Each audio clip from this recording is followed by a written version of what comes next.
Pakistan affair میں آج ہم سیکنڈ ٹاپک علی گڑھ موومنٹ پڑھیں گے۔ جب بھی ہم CSS یا PMS میں کسی ہسٹوریکل ایونٹ کو ڈسکس کرتے ہیں تو اس سے پہلے کا ایونٹ اس کا ہسٹوریکل بیک گراؤنڈ ہوتا ہے، یعنی علی گڑھ موومنٹ کا historical background war of 1857 ہے جو ہمارا فرسٹ ٹاپک تھا۔ وار آف 1857 میں ہم نے پڑھا تھا کہ اس کا سب سے برا اثر سب کانٹیننٹ کے مسلمانوں پہ پڑا تھا، کیونکہ برٹشر کا خیال تھا کہ ہم نے مسلمانوں سے سب کانٹیننٹ میں جو رولنگ ہے ان کی ختم کروائی ہے، تو اس لیے ہم سے بدلہ لینے کے لیے انہوں نے اس جنگ کا آغاز کیا تھا۔ لیکن حقیقت میں وار آف 1857 انڈینس نے کی تھی سب کانٹیننٹ کے، اور انڈینس میں صرف مسلمان شامل نہیں تھے، ہندو بھی تھے،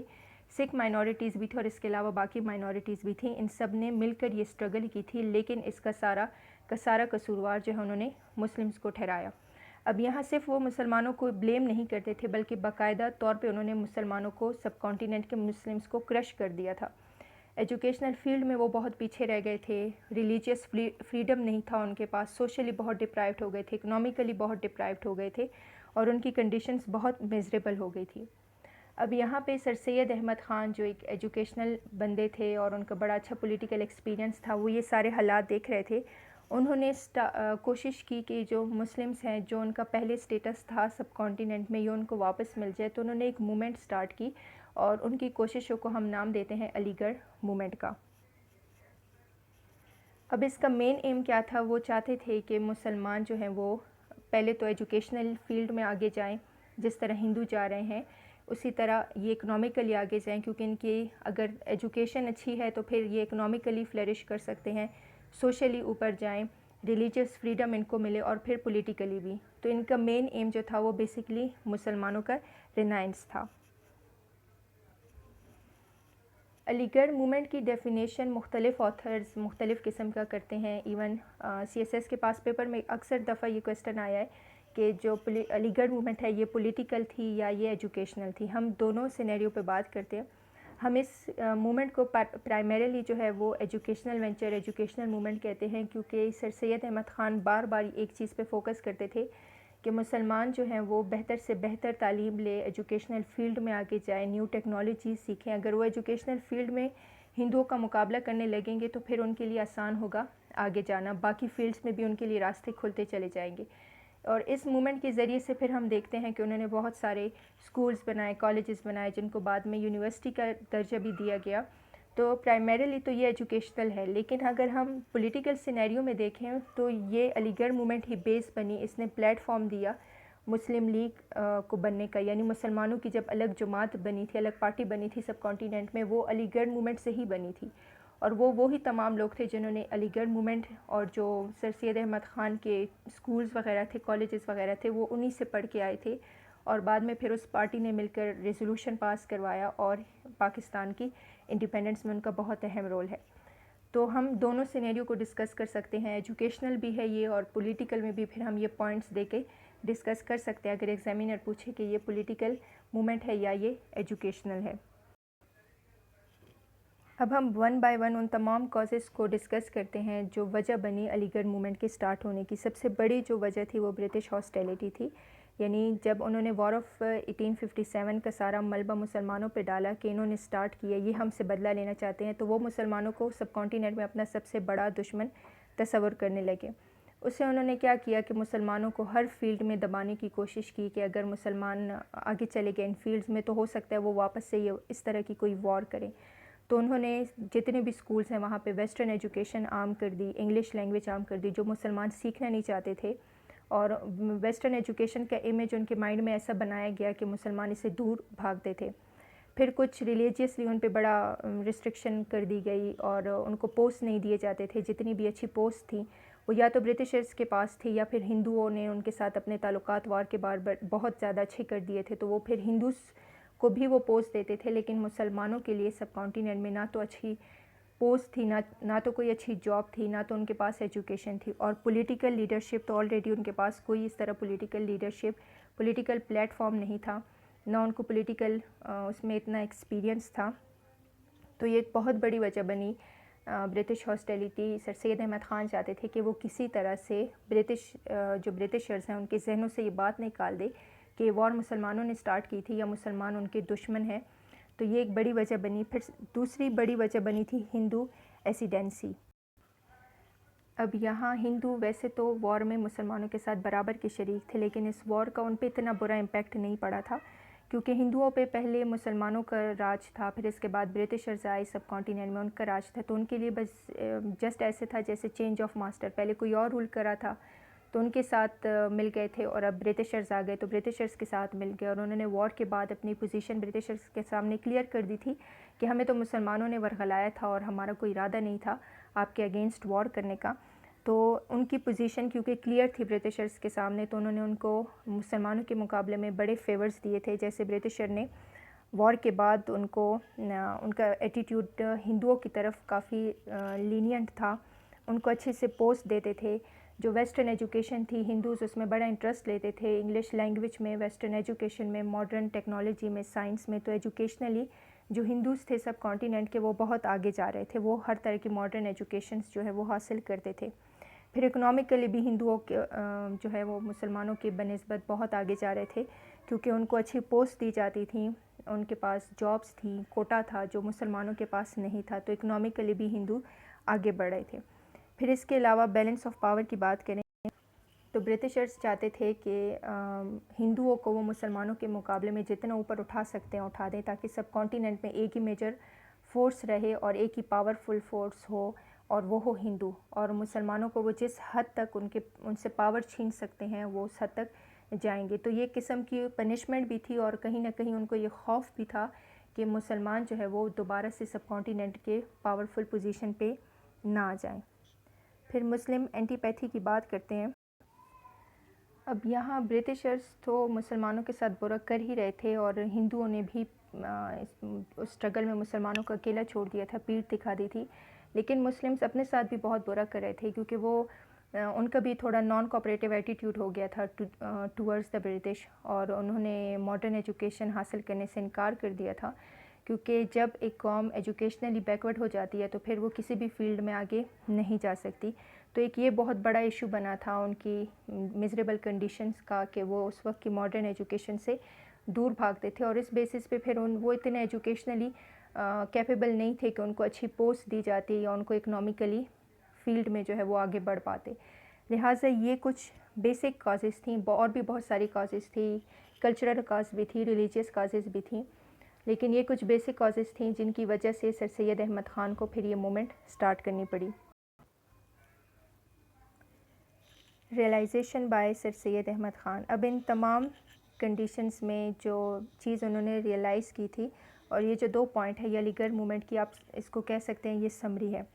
سب سے پہلی چیز ان کے مائنڈ میں یہ آئی کہ برٹشر اور مسلمانوں کے بیچ کی مس انڈرسٹینڈنگ ختم ہونی چاہیے، تب بھی جو ہے وہ سب کانٹیننٹ میں مسلمان اس میزریبل کنڈیشن سے باہر آ سکتے ہیں. تو پھر انہوں نے اس موومنٹ کے ذریعے سے بہت سارے سٹیپس لیے تھے جنہیں ہم آگے ڈسکس کرتے ہیں، جن کی مدد سے انہوں نے برٹشر اور مسلمانوں کے بیچ کی مس انڈرسٹینڈنگ کو ختم کروایا. کیونکہ ان کا خیال تھا کہ جس دن برٹشر یہ چیز مان لیں گے کہ اس وار کی پوری ذمہ داری مسلمانوں پہ نہیں آتی، اسی دن سے وہ جو ہے مسلمانوں کو بھی اسی طرح ٹریٹ کریں گے جیسے سب کانٹیننٹ کے باقی کمیونٹیز لائک ہندو ہو گئے یا باقی جو مائنورٹیز تھیں ان کو ٹریٹ کرتے ہیں. سیکنڈ امپورٹنٹ چیز علی گڑھ موومنٹ میں جو ہم ڈسکس کرتے ہیں سر سید احمد خان کے ریفرنس سے، تو وہ یہ تھا کہ وہ یہ چاہتے تھے، انہوں نے بڑا فوکس کیا مسلمانوں کی ایجوکیشن پہ، کہ اگر مسلمان جو ہے وہ انگلش لینگویج سیکھیں جو اس وقت کی لینگویج تھی سب کانٹیننٹ میں تمام اسکولوں میں بولی جاتی تھی، اور ماڈرن ایجوکیشن میں وہ انٹرسٹ لیں، تو جن پرابلمس کا سامنا ان کو کرنا پڑ رہا ہے وہ ان کو سلوشن مل جائے گا. اور یہ چیز ہم اینڈ میں پروف بھی کریں گے کہ کس طرح سے ایجوکیشنلی مسلمان آگے بڑھے تو پھر ان کے پاس کون کون سے مواقع آئیں. لائف بائیوگرافی آف سر سید احمد خان، یہ ہم اس لیے ڈسکس کریں کیونکہ اس سے سالڈ MCQs آتے ہیں. سر سید احمد خان 17 اکتوبر 1817 کو دلی میں پیدا ہوئے تھے، اور ان کے فادر کا نام میر متقی تھا. جب مغل کا دور تھا سب کانٹیننٹ میں تو وہ مغل کے ایڈمنسٹریشن میں تھے، اور اس کے علاوہ ان کے میٹرنل گرینڈ فادر جو ہے وہ بھی مغل دور میں پرائم منسٹر رہ چکے تھے 2 دفعہ. اس کے بعد جب سب کانٹیننٹ میں ایسٹ انڈیا کمپنی آئی تو ان کے maternal grand father East India company کا بھی حصہ رہے تھے. سر سید احمد خان کے والد کا انتقال 1838 کو ہوا تھا. اس کے بعد ان کو فائنینشیل ڈیفیکلٹیز کا سامنا کرنا پڑا اور کام شروع کرنا پڑا، چنانچہ انہوں نے ایسٹ انڈیا کمپنی جوائن کی 1838 کو ایز اے نیب منشی. اور پھر 3 سال بعد ہی وہ سب جج بنے اور اس کے بعد جوڈیشل ڈپارٹمنٹ میں انہوں نے 20 سال گزارے. تو ان کے پاس ایجوکیشن بھی تھی اور کیونکہ وہ ایسٹ انڈیا کمپنی کا حصہ رہ چکے تھے اور برٹشرز کے جب وار آف 1857 ہوا تھا تو اس وار کے دوران انہوں نے جو برٹشرز تھے ان کی جان بھی بچانے کی کوشش کی تھی. تو لہٰذا اس وار کے بعد سے جو ہے برٹشرز کی تھوڑی سمپتھی تھی سر سید احمد خان کی طرف سے اور ان کے اچھے ٹرمز تھے برٹشرز کے ساتھ. تو کچھ نہ کچھ ان کو پولیٹیکل ایکسپیرینس بھی تھا, ایجوکیشنل ایکسپیرینس بھی تھا اور پھر انہوں نے ان دونوں ایکسپیرینس کا فائدہ اٹھایا اور اس مومنٹ میں ان کو یوٹیلائز کیا. علی گڑھ مومنٹ آپ کو پتہ ہو کہ یہ سٹارٹ ہوئی تھی 1858 کو, یعنی 1857 کے وار کے ٹھیک ایک سال بعد جو ہے اس مومنٹ کا آغاز کیا تھا انہوں نے. اور اس کی امپورٹنس ہے کیونکہ یہ ایک ریولوشنری مومنٹ ہے, اسی نے سب کانٹیننٹ کے مسلمانوں کے حالات بدل دیے تھے. اب ہم اس کا پولیٹیکل اسپیکٹ پڑھتے ہیں کہ یہ جو مومنٹ چلی تھی اس کے مختلف اسپیکٹ ہیں, ریلیجیس بھی ہے, ایجوکیشن بھی ہے اور پولیٹیکل بھی ہے. سب سے پہلے ہم پولیٹیکل کی بات کریں تو the causes of the Indian revolt. Sir Syed Ahmad Khan نے اپنے پولیٹیکل کیریئر میں ایک کنسیلیٹری پالیسی اڈاپٹ کی تھی, یعنی ہم یہ نہیں کہہ سکتے کہ وہ کمپلیٹلی برٹشرز کی طرف تھے یا وہ کمپلیٹلی مسلمز کی طرف تھے, لیکن ان میں ایک چیز کی کریج تھی کہ جو ریئل فیکٹس ہوتے تھے وہ ان کو بیان کرتے تھے. انہوں نے ایک ایسے لکھا جسے ہم کہتے ہیں دا causes of the Indian revolt, اور اکثر اس میں MCQs بھی آتا ہے کہ یہ اس کا آتھر کون ہے. تو اس کے آتھر سر سید احمد خان ہیں اور اس ایسے میں انہوں نے بڑا بولڈ طریقے سے برٹشرز کو بتایا کہ جو 1857 کی وار تھی اصل میں نہ تو ان کو مسلمانوں نے سٹارٹ کیا نہ ہندوؤں نے, بلکہ اصل میں اس وار کا سب سے بڑا جو ذمہ دار ہے وہ خود برٹشرز ہیں. ان کی وہ جو پالیسیز تھیں, جو ٹائرنٹ پالیسیز تھیں, ان کی جو انیکسیشن پالیسیز تھیں, وہی ساری کچھ وجہ بنا تھا کہ سب کانٹیننٹ کے لوگوں کو ان کے اگینسٹ یہ وار کرنی پڑی. اور اس میں انہوں نے بتایا کہ جو آرمڈ ریبیلیون تھی, یعنی جو برٹشرز تھے وہ سب کانٹیننٹ میں آئے, انہوں نے قبضہ بھی کیا, لیکن وہ صرف سب کانٹیننٹ کی زمینوں پہ قبضہ کر سکتے تھے, لوگوں کے اوپر نہیں کر سکتے تھے. انہوں نے لوگوں کا دل نہیں جیتا, انہوں نے ٹائرنٹ پالیسیز اپلائی کی جس کی وجہ سے جتنے بھی یہاں کے لوگ تھے وہ ان کے اگینسٹ اٹھ گئے. پھر انہوں نے اس ایسے میں یہ بھی کہا کہ جو برٹشرز کی ایڈمنسٹریشن تھی ان میں بہت زیادہ ڈیفیکٹس تھے, ان کے جو ٹریڈیشن پالیسیز وہ اپلائی کرتے تھے, جو ریلیجیس پالیسیز وہ اپلائی کرتے تھے, ان کی وجہ سے ان لوگوں میں یعنی سب کانٹیننٹ کے لوگوں میں اور جو رولرز تھے برٹشرز تھے ان کے بیچ میں جو مس انڈرسٹینڈنگس تھی وہ بڑھتی چلی گئیں. اور برٹشرز نے ان چیزوں کو فیل نہیں کیا, بلکہ وہ بجائے ان مس انڈرسٹینڈنگس کو کم کرنے میں مزید اپریسو پالیسیز اپلائی کرتے تھے اور مزید جو سب کانٹیننٹ کے لوگ ہیں ان کو اپریس کرتے تھے. اس وجہ سے یہ وار سٹارٹ ہوئی. تو دراصل اس ایسے میں انہوں نے برٹشرز کو یہ بتایا کہ اس وار کے جو ذمہ دار ہیں وہ برٹشرز خود تھے. اب اس ایسے کی کوئی امپورٹنس ہے یا برٹشرز جو ہیں اس کا کوئی اثر تھا, تو بالکل تھا. اس پورے ڈسکرپشن کی وجہ سے جو برٹشرز کی اپریسو پالیسیز تھیں وہ کافی حد تک تھوڑی کم بھی ہو چکی تھیں, اور انڈینس کو جو ہے انہوں نے لیجسلیٹو کاؤنسل میں بھی کوٹا دیا, وہاں پہ بھی ان کو ممبرشپ دی, لیکن اب بھی وہ مسلمانوں کی طرف سے ان کا دل صاف نہیں تھا. لیکن البتہ یہ ہے کہ جو انڈینس تھے سب کانٹیننٹ کے, وہاں پہ ان کو وہ آہستہ آہستہ لیجسلیٹو کی طرف لے کر آ رہے تھے. لائل محمدنس آف انڈیا, یہ بھی بیسکلی آرٹیکلس ہیں جنہیں سر سید احمد خان لکھا کرتے تھے, اور ان آرٹیکلس میں وہ بہت خوبصورتی سے ذکر کرتے تھے ہسٹری میں کس طرح سے مسلمانوں نے اپنی سروسز پرووائڈ کی تھی برٹشرز کو, اور وہ کیسے لائل تھے, کیسے آنیسٹ تھے برٹشرز کے ساتھ, کتنے فیورز دیے تھے انہوں نے برٹشرز کو. تو وہ بیسکلی ان آرٹیکلس کے ذریعے سے برٹشرز کا مائنڈ بنا رہے تھے کہ وہ یہ تھنکنگ چھوڑ دیں کہ یہ وار جو ہے یا مسلمان جو ہیں سب کانٹیننٹ میں ان کے سب سے بڑے دشمن ہیں. وہ ان کو ساری ہسٹری کے جتنے بھی واقعات ہوئے تھے اور کیسے یہ برٹشرز اور مسلم کا آپس میں ایک اچھا ریلیشن تھا, ان آرٹیکلس کے ذریعے سے وہ ان چیزوں کا ذکر کرتے تھے. Reaction to Albert bill 1883. Basically یہ بل کیا تھا, یہ پاس ہوا تھا 1883 میں, اور اس بل سے پہلے تک جو تھے وہ ایک ریشل ڈسکریمنیشن تھا سب کانٹیننٹ میں. برٹشرز یہ کہتے تھے کہ جو یورپینز ہیں, جو انگریز ہیں, اگر ان سے ان کا جو کوئی کیس ہو, چاہے وہ ڈیتھ سے ریلیٹڈ ہو یا کوئی اور کیس ہو, تو وہ جو ہے انڈین کورٹ میں نہیں جائے گا. یعنی وہ ان کو لگتا تھا کہ انڈین جو ججز ہیں وہ اس قابل نہیں ہے کہ وہ ہمارے کیسز کو پریسائڈ کر سکے. تو وہ کہتے تھے کہ اگر سب کانٹیننٹ میں کسی یورپین پر, کسی برٹشر پر کوئی کیس چلا تو وہ کیس جو ہے وہ برٹش جج ہی دیکھے گا, انڈین جج نہیں دیکھے گا.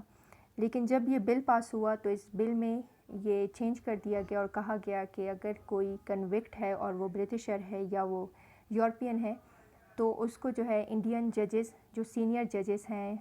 سول سروس کے بھی جو ہائی کورٹ کے ججز ہوتے ہیں وہ ان کو کنوکٹ کر سکتے ہیں، یعنی ان کو سزا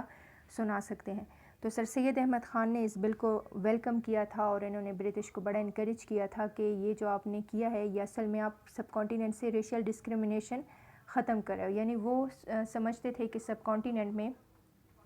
جو سپیریئر ہے وہ برٹشرز ہیں اور برٹشرز کے بعد جو ہیں وہ ہندوز ہیں۔ تو ایک ریشل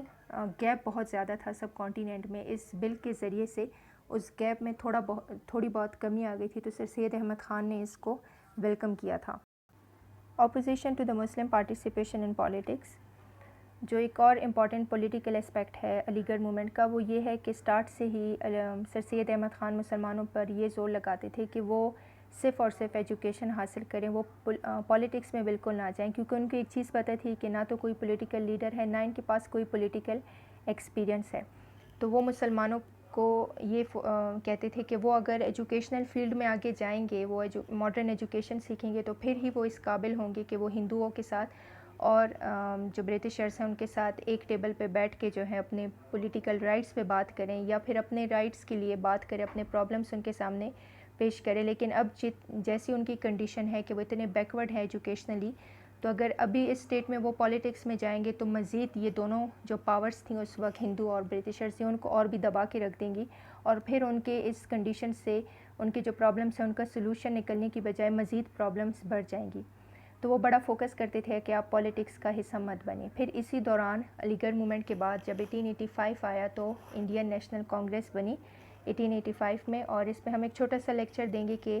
انڈین نیشنل کانگریس کو کس نے بنایا اور اس میں کوئی مسلم تھے یا نہیں تھے۔ اب سر سید احمد خان کو اس بات کا اندازہ تھا کہ جو کانگریس ہے وہ پیور ہندو آرگنائزیشن ہے اور وہ کبھی بھی ہندو مسلم یونٹی پہ بات نہیں کریں گے، لہٰذا انہوں نے مسلمانوں کو روک دیا کہ وہ ابھی جو ہے کانگریس کو جوائن نہ کریں، وہ ابھی اس پوزیشن میں نہیں ہیں۔ اور ایک اور ریزن بھی تھی، اگر ہم ٹائملی جائیں اس علی گڑھ موومنٹ میں تو 1867 میں ہندو اردو کنٹروورسی ہوئی تھی، یعنی 1867 سے پہلے تک سر سید احمد خان نے بڑی کوشش کی تھی کہ ہندو مسلم یونٹی رہے، اور وہ جو ہے اس کے فیور میں تھے کہ سب کانٹیننٹ میں ہندو اور مسلمان جو ہے ان کے بیچ میں یونٹی ہو۔ لیکن 1867 میں ہندو اردو کنٹروورسی ہوئی اور اس کے بعد وہ اتنے ڈسہارٹ ہو گئے کہ انہوں نے یہ جو یونٹی والا خیال ہے یہ دور کر دیا اپنے دماغ سے، لہٰذا جب 1885 میں کانگریس بنی تو ان کو پتہ تھا کہ یہ کانگریس جو ہے یہ کہتی تو ہے کہ ہم سب کانٹیننٹ کو ریپرزینٹ کریں، لیکن یہ صرف سب کانٹیننٹ میں انڈینس کو ریپرزینٹ کرتے ہیں، چنانچہ انہوں نے اس لیے بھی ان کو روکتے تھے کہ وہ کانگریس کا حصہ نہ بنیں۔ پھر محمدن ایجوکیشنل کانفرنس، کانگریس بننے کے ایک سال بعد 1886 میں سر سید احمد خان نے کچھ کانفرنس جسے ہم آل انڈین ایجوکیشنل کانفرنس کہتے ہیں یہ منعقد کیے، اور یہ کانفرنس ہر سال ہوتے تھے مختلف مقامات پہ، اور اس کانفرنس کا جو مین ایم تھا وہ تھا مسلمانوں کو ایجوکیشن کی طرف لے کر آنا، ماڈرن ایجوکیشن کی طرف لے کر آنا۔ لیکن ہسٹری میں محمدن ایجوکیشنل کانفرنس کا اور بھی بہت اہم رول ہے، کیونکہ یہی کانفرنس پلیٹ فارم بنی تھی اور اسی کانفرنس سے مسلم لیگ اٹھ کے آئی تھی، مسلم لیگ بنی تھی 1906 میں، جس نے پھر آگے انڈیپینڈنس میں اپنا رول ادا کیا۔ اب لاسٹ پولیٹیکل اسپیکٹ پڑھتے ہیں ہم علی گڑھ موومنٹ کا، اور وہ ہے two nation theory. Basically start سے sir Syed Ahmad Khan one nation theory کے ایڈوکیٹ تھے، اور ان کے خیال میں سب کانٹیننٹ میں جو ہندو اور مسلمس ہیں یہ بیسیکلی ایک ہی نیشن ہے، اور اگر ان کا ریلیجن ڈفرینٹ بھی ہے تو فرق نہیں پڑتا، لیکن یہ ایک ہی نیشن ہے اور یہ دونوں جو ہے مل کے سب کانٹیننٹ میں رہیں گی۔ لیکن پھر وقت کے ساتھ ساتھ کچھ ایسے ایونٹس ہوتے چلے گئے کہ سر سید احمد خان اس بات پر کنونسڈ ہو گئے کہ سب کانٹیننٹ میں ایک قوم نہیں دو قومیں رہتی ہیں، اور اس میں جو آخری کیل تھی وہ اردو ہندی کنٹروورسی نے ٹھوکی، یعنی جب 1867 میں اردو ہندی کنٹروورسی ہوئی، اس کو بھی ہم آگے پڑھیں گے ڈیٹیل میں کہ یہ کیا کنٹروورسی تھی، لیکن یہ وہ آخری چیز تھی کہ جس نے ان کو پورے طور پہ جو ہے کنونسڈ کر دیا کہ سب کانٹیننٹ میں یہ دو قومیں ایک ساتھ نہیں رہ سکتی۔ اور پھر ان کی ایک بڑی فیمس یہاں کوٹ کی جاتی ہیں پیپر میں بھی کہ انہوں نے اپنے دوست مسٹر شیکسپیئر سے کہا کہ اب میں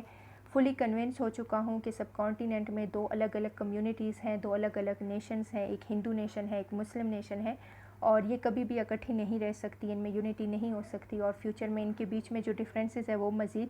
بڑھ جائیں گے. لہٰذا یہاں سے سب کانٹیننٹ میں ٹو نیشن تھیوری کا آغاز ہوا، اور پھر یہ ٹو نیشن تھیوری کرتے کرتے اس پہ قائد اعظم نے بات کی، اس میں علامہ اقبال نے بات کی، اور آج اسی ٹو نیشن تھیوری کے بیسس پہ ہمارا ملک آزاد ہو چکا ہے. تو یہاں سے وہ ریلائزیشن شروع ہوئی، اور اس کے بعد پھر سر سید احمد خان نے جو ہے کوشش یہ کی کہ وہ کسی طرح سے جو مسلم نیشن ہے سب کانٹیننٹ کا، اس کو اوپر اٹھا سکیں. اب بات کرتے ہیں ایجوکیشنل اسپیکٹ کا.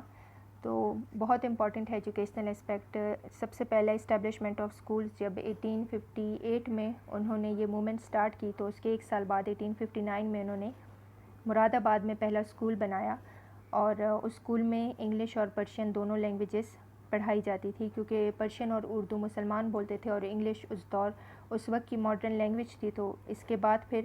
انہوں نے 1863 میں غازی پور میں ایک دوسرا اسکول بنایا، اور وہاں پر بھی انگلش کی اور ماڈرن ایجوکیشن دی جاتی تھی.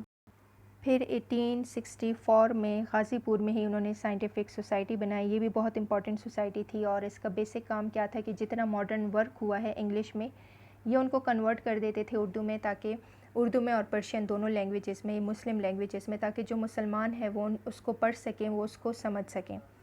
اس کے علاوہ پھر اسی سوسائٹی نے 1866 میں علی گڑھ انسٹیٹیوٹ گیزٹ کے نام سے گیزٹ پبلش کرنا شروع کر دیا، اور اس گیزٹ کو وہ انگلش میں اور اردو دونوں لینگویجز میں پبلش کرتے تھے، تاکہ اس کو برٹشرز بھی پڑھ سکیں اور مسلمز بھی پڑھ سکیں. اور ایم اس جرنل کا یہ تھا کہ برٹشر اور مسلمز کے بیچ میں فرینڈشپ ہو، ان کے بیچ کی مس انڈرسٹینڈنگز کو وہ ختم کر سکیں. Establishment of Mohammedan Anglo oriental school بہت امپورٹنٹ ہے. یہ وہ 1869 میں گئے تھے لندن اپنے بیٹے سید محمود کے ساتھ، اور 2 سال انہوں نے انگلینڈ میں گزارا، اور اس دوران انہوں نے وہاں کی ایجوکیشن سسٹم کو بڑا غور سے اس کا تجزیہ کیا، اور وہ بہت امپریس تھے وہاں کے جو یونیورسٹیز ہیں آکسفورڈ کیمبرج یونیورسٹی سے. جب وہ 2 سال بعد واپس آئے تو ان کا یہ ارادہ تھا کہ وہ سب کانٹیننٹ کے مسلمانوں کے لیے بھی آکسفورڈ کے پیٹرن پہ ایک اسکول بنائے جو ان کو وہاں ماڈرن ایجوکیشن دے. اس بیسس پہ انہوں نے پھر 1875 میں محمدن اینگلو اورینٹل اسکول بنایا علی گڑھ پہ، اور یہ آکسفورڈ پیٹرن پہ ہی بنا تھا. ان کے ایجوکیشن سسٹم کو انہوں نے یہاں انٹروڈیوس کروایا، اور یہاں پہ پھر وہ مسلمانوں کو ایجوکیشن دیتے تھے. اسی اسکول کو 2 سال بعد اپ گریڈ کر دیا گیا، یعنی 1877 میں اسے کالج کا درجہ دیا گیا، اور اس کی انوگریشن انہوں نے اس وقت کے گورنر جنرل سے کروائی تھی، لارڈ لائٹن سے. اور اس جو محمدن اینگلو اورینٹل کالج تھا، یہاں پہ وہ ویسٹرن ایجوکیشن بھی پرووائڈ کرتے تھے اور ایسٹرن ایجوکیشن بھی پرووائڈ کرتے تھے. بیسکلی یہ کالج انہوں نے مسلمز اور نان مسلمز دونوں کے لیے ہی ایک اوپن کیا ہوا تھا، کیونکہ وہ چاہتے تھے کہ مسلمان جو ہیں وہ برٹشرز کے ساتھ رہیں. برٹشرز بھی آتے تھے یہاں، انگریز بھی، اور زیادہ تر فیکلٹی ان کی انگریز جو برٹشرز تھے وہ تھے، اور پڑھتے یہاں پہ مسلمز بھی تھے، ہندوز بھی تھے، کیونکہ وہ چاہتے تھے کہ جو ینگسٹرز ہیں، جو مسلمز ہیں، وہ دیکھیں ان کو آبزرو کریں کہ وہ کس طرح سے ماڈرن ایجوکیشن لیتے ہیں. تو اس محمدن اینگلو اورینٹل کالج کا بہت اہم رول ہے، اور یہ بہت امپورٹنٹ ہے علی گڑھ موومنٹ جب ہم پڑھتے ہیں. پھر اسی کو 1920 میں یونیورسٹی کا درجہ بھی دے دیا گیا تھا. پھر بات کرتے ہیں پبلیکیشن آف تہذیب الاخلاق کی. 1870 میں جب وہ واپس آئے لندن سے، تب انہوں نے یہ رسالہ لکھا تھا تہذیب الاخلاق، یعنی سوشل ریفارمز پہ، اور بیسکلی وہ اس کے ذریعے سے مسلمانوں کو بتانا چاہتے تھے کہ وہ سوشلی کیسے اپلفٹ ہو سکتے ہیں، انہیں سوشلی کیسا بیہیو کرنا چاہیے، ان کا کنڈکٹ کیسا ہونا چاہیے. پھر محمدن ایجوکیشنل کانفرنس. ہم نے پولیٹیکل اسپیکٹ میں بھی محمدن ایجوکیشنل کانفرنس کا ذکر کیا ہے کہ سر سید احمد خان نے اس کانفرنس کا آغاز 1866 میں کیا تھا، اور یہ کانفرنس ہر سال ہوتی تھی، مختلف مقامات پہ ہوتی تھی، اور جتنا مسلمانوں کو ایجوکیشن فیلڈ میں پرابلمس ہوتی تھی ان سب کی ڈسکشن اس کانفرنس میں کی جاتی تھی، یعنی ایجوکیشنل میٹرز پہ بات کرتے تھے. اس کانفرنس میں کچھ ایمیننٹ اسکالرز اور لیڈرز تھے، جیسے نواب محسن الملک، نواب وقار الملک، مولانا شبلی ہو گئے، مولانا حالی ہو گئے، وہ بھی اس فارم کا حصہ تھے. بعد میں انہوں نے بہت انسپائر کیا تھا ینگ جنریشن، مسلم جنریشن کو، اسپریچولی بھی، اکیڈیمیکلی بھی، پولیٹیکلی بھی، اور پھر وہی بیس بنی مسلم لیگ کی. یہاں سے مسلم لیگ بنی 1906 میں، اور پھر مسلم لیگ کیسے انڈیپینڈنس میں ان کا رول تھا. یہ کچھ رائٹنگز ہیں سر سید احمد خان کی. اب آتے ہیں ریلیجیس اسپیکٹ پہ علی گڑھ کے. ایسے آن دا لائف آف پروفٹ محمد صلی اللہ علیہ وآلہ وسلم. جب وہ لندن میں تھے تو اس دوران انہوں نے ایک بک لکھی تھی ایسے آن دا لائف آف محمد, اور اس بک کی پبلیکیشن پہ انہوں نے بہت محنت کی تھی. اصل میں یہ بک تھی, ایک برٹشر تھے ولیم, جنہوں نے ایک بک لکھی تھی لائف آف محمد, اور اس بک میں انہوں نے بہت ڈیروگیٹری ریمارکس دیے تھے ہمارے پروفٹ کے بارے میں. تو ان ڈیروگیٹری ریمارکس کے اور آبجیکشنیبل ریمارکس کے جواب میں سر سید احمد خان نے پھر بک لکھی تھی essays on the life of Muhammad. پھر اگینسٹ دا مشنری ایکٹیویٹیز. ان ایکٹیویٹیز کا جو مین مقصد تھا وہ جو اسلام ہے اس کو بدنام کرنا تھا, مسلمس کو اپنے ریلیجن سے بدظن کرنا تھا. تو سر سید احمد خان یہ کوشش کرتے تھے کہ جتنا پروپیگنڈا ہے مسلمس کے خلاف, اسلام کے خلاف, وہ اس کا بھرپور جواب دیتے تھے. تابعین الکلام, یہ بھی دراصل ان کی ایک کتاب تھی, اور یہ جو کتاب تھی اس میں انہوں نے بائبل میں جو کو اصل میں بائبل پہ بات کی تھی, بائبل میں جو کمنٹریز تھی ان کو فلسافیکلی ڈسکس کیا تھا. اور اس کا بھی مقصد یہ تھا کہ وہ برٹشرز اور مسلمس کے بیچ میں جو ہے وہ جو ریلیشنز ہیں اس کو ٹھیک کر سکے, کیونکہ اس بک میں انہوں نے سملیرٹیز بتائی تھی کہ اسلام میں اور کرسچینٹی ان دونوں مذہب میں جو جو سملیرٹیز ہیں اس کا انہوں نے اس کتاب میں ذکر کیا تھا. پھر آتے ہیں سوشل اسپیکٹ پہ بات کرتے ہیں, تو نان کنزرویٹو آؤٹ لک. اب سوشل اسپیکٹ میں نان کنزرویٹو آؤٹ لک کا مطلب یہ ہے کہ سر سید احمد خان کے بارے میں کچھ کنٹروورسیز بھی ہیں کہ وہ جو ہے ایکسٹرا براڈ مائنڈیڈ تھے, یا وہ اسلام سے ہٹ کے ڈیسیجنس لیتے تھے. خیر, نان کنزرویٹو آؤٹ لک میں انہوں نے اس پہ کچھ کتابیں بھی لکھی, جیسے تہذیب الاخلاق پہ انہوں نے کتاب لکھی, اور وہ مسلمانوں کو کرٹیسائز کرتے تھے کہ سب کانٹیننٹ میں جو ان کی کنڈیشن ہے اس کے ذمہ دار وہ کافی حد تک خود بھی ہیں, کیونکہ ان کا ایک کنزرویٹو آؤٹ لک ہے کہ ہم ماڈرن ایجوکیشن نہیں حاصل کرتے, ہم انگلش لینگویج نہیں حاصل کرتے. تو وہ بیسکلی مسلمانوں کو یہ کہتے تھے کہ وہ اس آؤٹ لک سے باہر آئیں, اور وہ جو اب کا دور ہے اس کو اڈاپٹ کریں, ماڈرن سائنسز کو اڈاپٹ کریں, ماڈرن ٹیکنالوجی کو اڈاپٹ کریں. اور اس کے لیے پھر انہوں نے کافی بکس وغیرہ بھی لکھی تھیں ان کو سوشلی اپلفٹ کرنے کے لیے. پھر پریچنگ دا ویسٹرن سویلائزیشن, اور وہ یہ بھی کہتے تھے مسلمانوں کو کہ اگر وہ اس دور میں آگے بڑھنا چاہتے ہیں تو پھر ان کو ویسٹرن لینگویج یا ویسٹرن کلچر کو بھی سمجھنا ہوگا, جو کچھ ہو رہا ہے ویسٹرن سویلائزیشن میں کیا ہے ان چیزوں کو بھی سمجھنا ہوگا, تب بھی ان کا سب کانٹیننٹ میں پروگریس ہو سکتا ہے. اور اس چیز کو اس وقت کے جو آرتھوڈاکس ریلیجیس پارٹیز تھی وہ بہت زیادہ ان کو کرٹیسائز بھی کرتے تھے کہ سر سید احمد خان جو ہیں وہ ریلیجن کے اگینسٹ جا رہے ہیں, یا یہ مسلمانوں کو کہہ رہے ہیں کہ وہ ویسٹرن سویلائزیشن اڈاپٹ کریں. وہ صرف چاہتے تھے کہ وہ ماڈرن ایجوکیشن پہ جائیں یا جو ماڈرن کلچر ہے اس کو سمجھنے کی کوشش کریں. پھر سپرسٹیشیس آؤٹ لک, یہاں پہ بھی وہی بات تھی کہ مسلمانوں کی سپرسٹیشیس نیچر ہے اور ان کو اس سے باہر آنا چاہیے. ان کا جو ایٹیٹیوڈ ہے لائف کی طرف اس کو تھوڑا براڈ ہونا چاہیے. اور اس یہاں پر بھی انہوں نے وہی ایجوکیشن کی بات کی تھی کہ آپ اگر ماڈرن ایجوکیشن حاصل کرو گے تو ہی آپ جو ہے پروگریس کر سکتے ہو. پھر احکام تعمیل اہل کتاب, یہ بھی ایک قسم کی میگزین, اور اس میں مسلمانوں کو انہوں نے بتایا کہ اسلام میں کھانے کے کیا آداب ہوتے ہیں, اور یہ چیز اسلام کے خلاف نہیں ہے کہ اگر آپ کرسچنس کے ساتھ ایک ٹیبل پہ کھانا کھا سکتے ہو, یہ ریلیجن کے خلاف نہیں ہے. تو اس کتاب میں وہ بیسکلی ان کو وہ